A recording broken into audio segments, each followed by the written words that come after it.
অনেকের চোখের মধ্যে সমস্যা আছে, চোখের এই সমস্যাকে হাসাদ বলা হয় থাকে, হিংসা। এই হিংসা যখন তার অন্তরে গিয়ে এটা বিষাক্ত হয়, তখন চোখ দিয়ে বিষ কি হয়, নিঃসরিত হয়।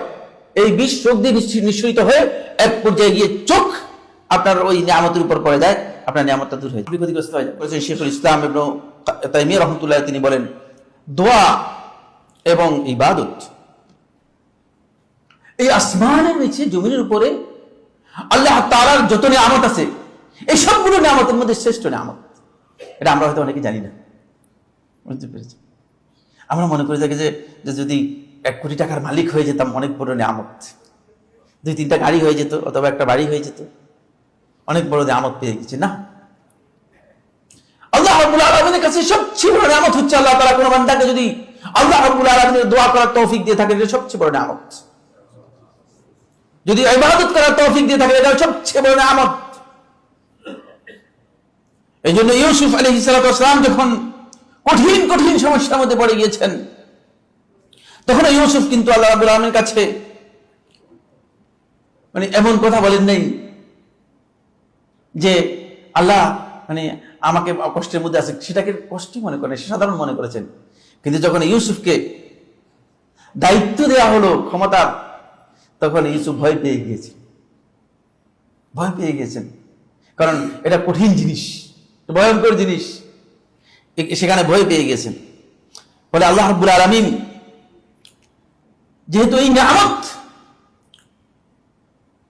যদি আপনার কাছ থেকে কোনো না কোনো কারণে সরে যায়, আপনি বিপদগ্রস্ত হয়ে যাবেন। এই জন্য নিয়ামতের বিধান হচ্ছে, নিয়ামত কখনো মানুষের কাছে বলে বেড়ানো নাই, সুন্নাহ হচ্ছে বলে বেড়ানো নেই। যেমন আপনার বাড়ি আছে 5টা, গাড়ি আছে 10টা, এসে মানে মসজিদের সমস্ত লোকদের বললেন, সুন্নাহ পরিপন্থী কাজ। নিয়ামতকে গোপন করা, যতটুকু দরকার উল্লেখ করবেন, মানে বেশি বর্ণনা করে বেড়াবেন না। কারণ অনেকের চোখের মধ্যে সমস্যা আছে, চোখের এই সমস্যাকে হাসাদ বলা হয় থাকে, হিংসা। এই হিংসা যখন তার অন্তরে গিয়ে এটা বিষাক্ত হয়, তখন চোখ দিয়ে বিষ কি হয়, নিঃসরিত হয়। এই বিষ চোখ দিয়ে নিঃসরিত হয়ে এক পর্যায়ে গিয়ে চোখ আপনার ওই নিয়ামতের উপর পড়ে যায়, আপনার নিয়ামতটা দূর হয়ে ক্ষতিগ্রস্ত হয়ে যাবে। এটাকে বলা হয় থাকে বদনজর অথবা আইন। এর কারণে বহু প্রচুর লোক মারা পর্যন্ত যায়।